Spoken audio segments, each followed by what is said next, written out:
The Fifth Chapter. Willow Beater.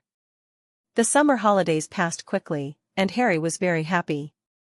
Although he had enjoyed his time with the Weasleys more than he had in his entire life, he wished he could return to Hogwarts as soon as possible.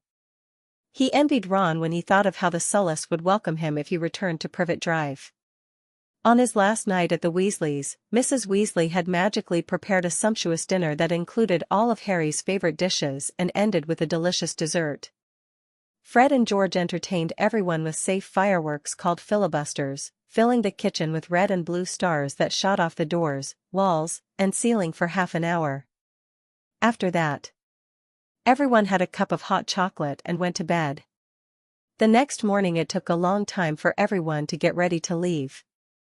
They had woken up early, but there was a lot to do. Mrs.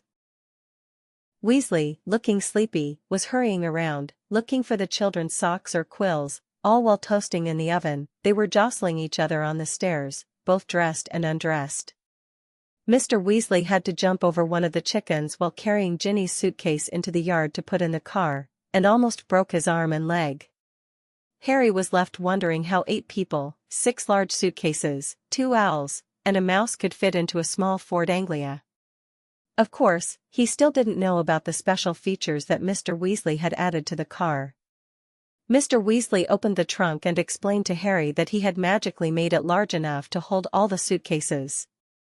Then he said quietly to Harry, "But you shouldn't say anything to Molly."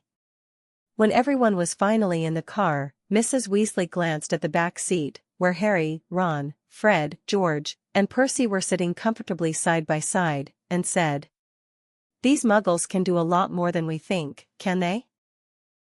He and Ginny were sitting in the front seat of the car, which had been magically reduced to the size of a park bench. Mrs. Weasley continued, "I mean, it doesn't look like it has that much space from the outside."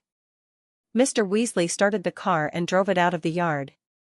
Harry turned to look out the back window at the house one last time. He was still wondering when he would see it again when they returned. George had left his box of filibuster fireworks behind. 5 minutes later the car braked again in the yard while Fred fetched his flying broom. They had just reached the motorway when Ginny screamed and said she had left her diary behind. When Ginny. He got into the car in a daze. It was very late and everyone was upset and angry. Mr. Weasley looked at his watch and then at his wife and said, "Molly, my dear." "No, Arthur. Nobody sees us. This little button is connected to the invisible amplifier that I installed myself. With this button, we become invisible. Then we move above the clouds. We will get there in 10 minutes and the water will not move." "Arthur," I said, "no, it will not turn on during the day." They arrived at King's Cross Station at 11:15. Mr. Weasley hurried across the street to fetch some trolleys to carry the luggage. The others hurried into the station.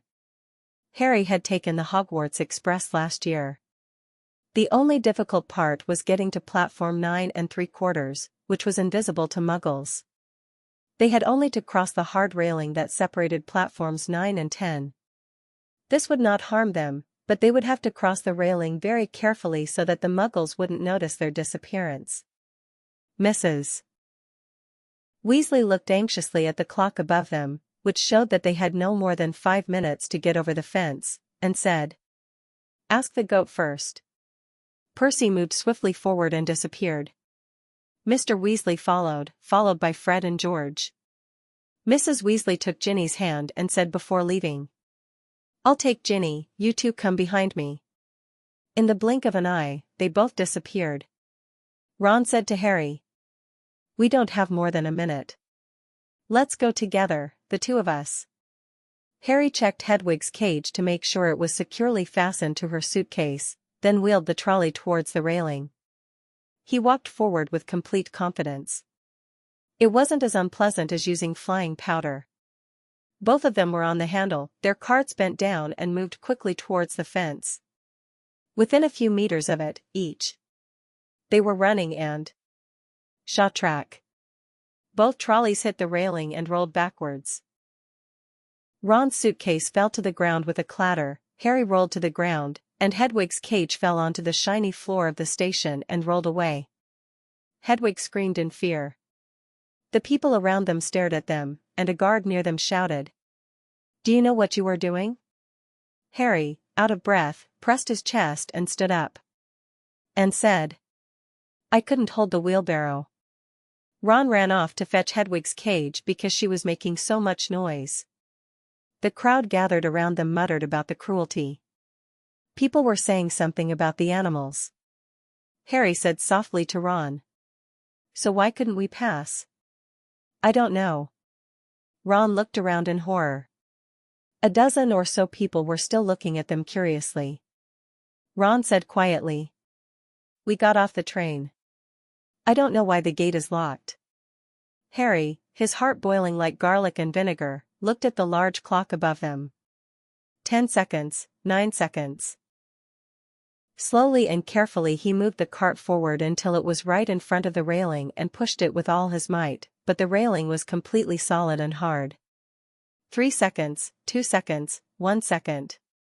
Ron, stunned, said,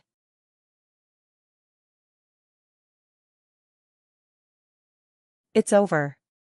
The train has left. What if Mum and Dad can't come back to us? Do you have the Muggles' money?"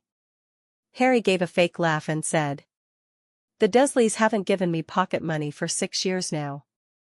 Ron pressed his ear to the railing and said, "No one is saying what to do now. I don't know when my mom and dad will be back here." They looked around. People were still staring at them, their attention only drawn by Hedwig's loud, continuous booing. Harry said, "We'd better go back to the car and wait. We've got a lot of attention here." Ron's eyes lit up and he said, "Harry, the car. So what is it?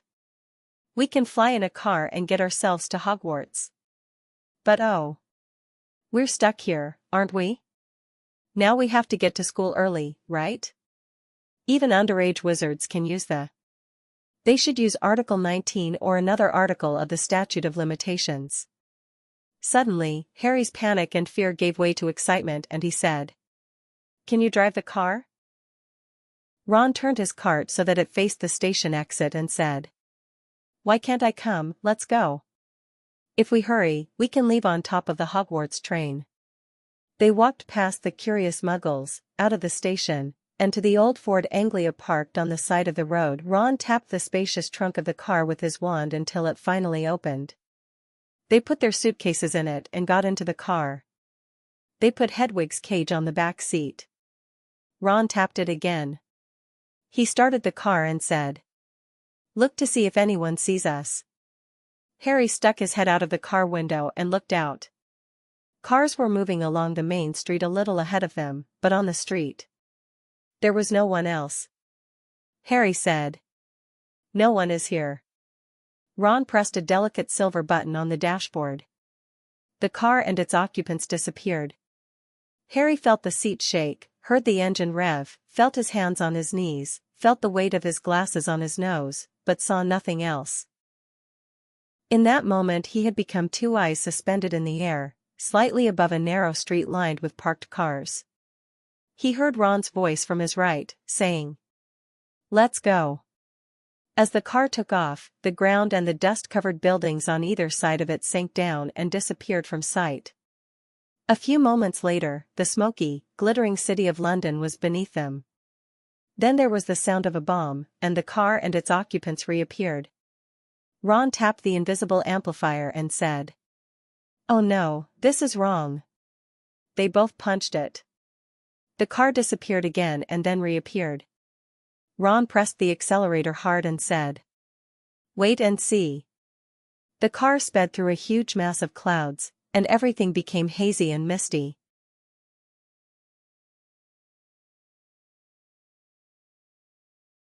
A thick mass of clouds surrounded them on all sides, and Harry blinked repeatedly. He said, "What should we do now?" Ron said, "We need to see the train to figure out which way we should go. Go back below the clouds, hurry up." They went down and under the clouds they both bent down and looked down carefully. Harry shouted. I saw it right in front of us, there. The Hogwarts Express was moving forward like a red snake beneath their feet. Ron looked at the compass on the dashboard and said, "It's heading exactly north. I'll look at it every half hour. We'll throw it. Sit tight." They rose again and disappeared into the vast cloud mass. A minute later it was as if they had entered another world. The bright sun above them shone in the vast expanse of blue sky, and the great masses of cloud were like a raging sea beneath their feet. Ron said, "Now we just have to worry about the planes." The two of them looked at each other and burst out laughing, and for a while afterwards they couldn't stop laughing. Get their laugh. It was as if they were in a fantastic dream, Harry told himself. This was the best kind of travel. White clouds swirled and passed them, and they sat in the warm, soft car in the bright sunshine, with a large packet of chocolates on the dashboard, and he could imagine the wistful looks on Fred and George's faces as the car gently descended onto the lawns in front of Hogwarts Castle. They were heading north, and every now and then they went down to follow the train. Every time they went down from the clouds they were faced with a different view. They had left London behind them and the green fields were under their feet. After a while, vast purple bushes appeared, and then villages with small churches and a large city with countless cars that looked like colorful ants from a distance. After a few hours, everything had become normal, and Harry realized that this experience had lost its original novelty and charm. Eating chocolates had made them thirsty, and they had not even a drop of water to drink.